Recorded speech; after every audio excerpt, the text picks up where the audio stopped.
안녕하세요. 부자오빠입니다. 이번 영상에서는 왜 우리가 개별 종목이 아닌 ETF에 투자를 해야 되는지 ETF 장점 위주로 좀 말씀을 드릴까 합니다.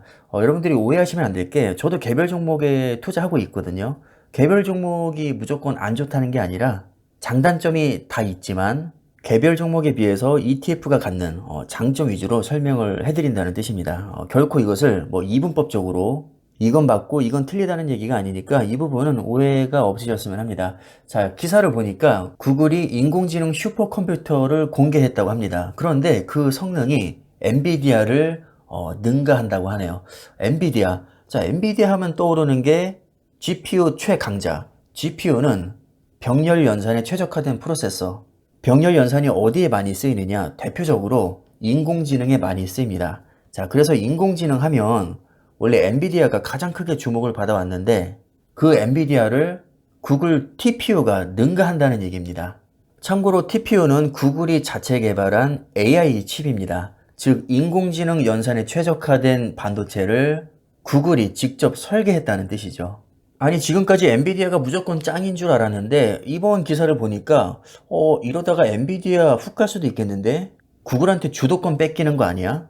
그럼 엔비디아 별 볼 일 없는 거 아니야? 이런 걱정이 들 수밖에 없습니다. 그럼 이런 의문이 생길 수 있을 겁니다. 인공지능 전망이 밝은 건 알겠는데 어떤 기업이 가장 큰 수혜를 받게 될까? 엔비디아? 아니면 AMD? 구글? 마이크로소프트? 얘네들 인공지능에서 다 한가닥 한다는 애들인데 과연 어떤 기업이 향후 가장 크게 성장할까? 사실 가장 큰 수혜를 받게 될 단 한 개의 기업을 찾는 것은 너무나도 어려운 일입니다. 왜냐하면 수많은 변수가 있기 때문입니다. 자, 그러나 관점을 바꿔서 수혜를 받게 될 집단을 찾는 것은 매우 쉽습니다. 인공지능을 지금 누가 주도하고 있나요? 결국에는 빅테크와 반도체거든요. 자, 그렇다면 빅테크 기업들이 모여있는 지수가 뭐냐? 나스닥 100이고요. 반도체 기업들이 모여있는 지수가 뭐냐? 필라델피아 반도체입니다. 자, 그렇다면 인공지능이 발전할수록 나스닥 100과 필라델피아 반도체는 무조건 거의 100% 성장할 수밖에 없는 구조입니다. 얘네가 아니고는 인공지능을 주도할 업체가 없기 때문입니다. 근데 이걸 조금 더 세부적으로 봤더니 구글 TPU와 엔비디아 GPU가 치열하게 경쟁을 하고 있단 말이죠. 현재는 GPU가 거의 대세로 자리를 잡은 것이 맞습니다. 그러나 향후에는 어떻게 될지 알 수가 없다는 거죠. 근데 가만히 봤더니 구글은 나스닥 100에 들어가 있고 엔비디아는 나스닥 100에도 있고 필라델피아 반도체도 있고 중복으로 들어가 있습니다.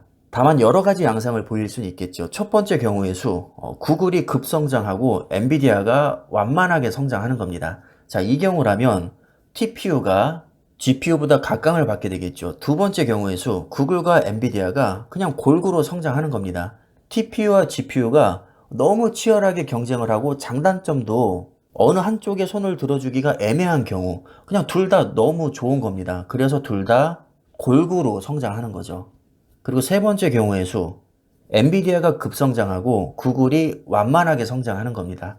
만약 이렇게 된다면 GPU가 TPU를 압도하는 흐름으로 갈 텐데 이거를 지금 예측하기가 사실 너무 어렵다는 겁니다. 5년 후 어떻게 될지, 10년 후에 어떻게 될지 이건 아무도 알 수가 없습니다.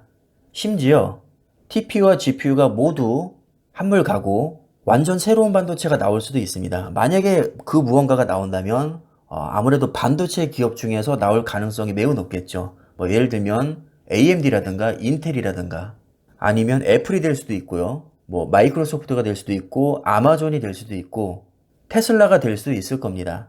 아니면 메타가 될 수도 있겠죠. 어찌 됐든 먼 미래 일까지는 아직 모르겠지만 현재 추세로 봤을 때 구글과 엔비디아가 굉장히 유력한 수혜주가 될 텐데 둘 중에 누가 이길지는 좀 애매하단 말이죠. 하지만 특별한 이변이 없는 한 구글과 엔비디아의 합은 현재 대비해서는 미래에 훨씬 더 클 겁니다. 즉 많이 성장할 거란 얘기죠. 이것을 예측하는 것은 매우 쉽습니다. 그런데 전망이 밝은 분야가 사실 인공지능만 있는 건 아니거든요. 뭐 우리가 소위 4차 산업혁명이라고 하는데 굉장히 분야가 많죠. 자율주행도 있고 사물인터넷도 있고 드론, 로봇, 클라우드 서비스, 가상현실, 증강현실, 빅데이터, 메타버스, 기타 등등 정말 너무나도 많은 분야가 크게 성장할 것으로 예상이 되고 있습니다. 자, 그렇다면 4차 산업혁명에서 가장 큰 수혜를 받게 될 기업은 과연 어떤 기업일까요? 후보가 너무 많아서 이것을 단정 짓기가 너무나도 어렵다는 겁니다. 자, 그럼 다시 관점을 바꿔서 4차 산업혁명에서 가장 큰 수혜를 받게 될 섹터는 어디일까? 이거는 너무 쉽습니다. 나스닥 100과 필라델피아 반도체입니다. 인공지능 연산에서 TPU가 이기든 GPU가 이기든 어차피 나스닥 100과 필라델피아 반도체에 투자를 하고 있다면 그 수혜는 내가 고스란히 다 받을 수가 있는 겁니다. 향후 GPU 시장에서 AMD가 이기든 엔비디아가 이기든 어차피 필라델피아 반도체 안에 두 종목이 다 들어가 있기 때문에 크게 신경 쓸 게 없다는 거죠. 향후 인공지능 경쟁에서 마이크로소프트가 이기든 구글이 이기든 어차피 나스닥 100 안에 다 들어가 있기 때문에 신경 쓸 게 없습니다. 그냥 나스닥 100과 필라델피아 반도체 지수 자체에 투자를 하게 되면 누가 주도권을 가져가든 누가 도태되든 어차피 잘 나가는 기업으로 계속해서 리밸런싱이 되기 때문에 굉장히 마음 편하게 장기 투자를 할 수 있습니다. 자, 이것이 우리가 지수에 투자해야 되는 이유입니다. 물론 1등 기업을 찾으면 엄청난 수익을 거둘 수 있겠지만 그 1등 기업을 찾는 게 너무나도 힘들기 때문에 나는 그냥 평균만 먹겠다. 나 중간만 먹을게요. 1등 기업 못 찾아도 되니까 그냥 안전빵으로 중간만 먹을게요. 자, 이런 마음으로 투자하는 게 ETF, 즉 지수라고 생각을 하시면 됩니다. 그래서 마음 편하게 장기 투자하기에는 개별 종목보다는 지수가 확실히 유리한 면이 있습니다. 이 점 참고하시고 투자하시면 좋을 것 같습니다. 그럼 영상 마무리하겠습니다. 감사합니다.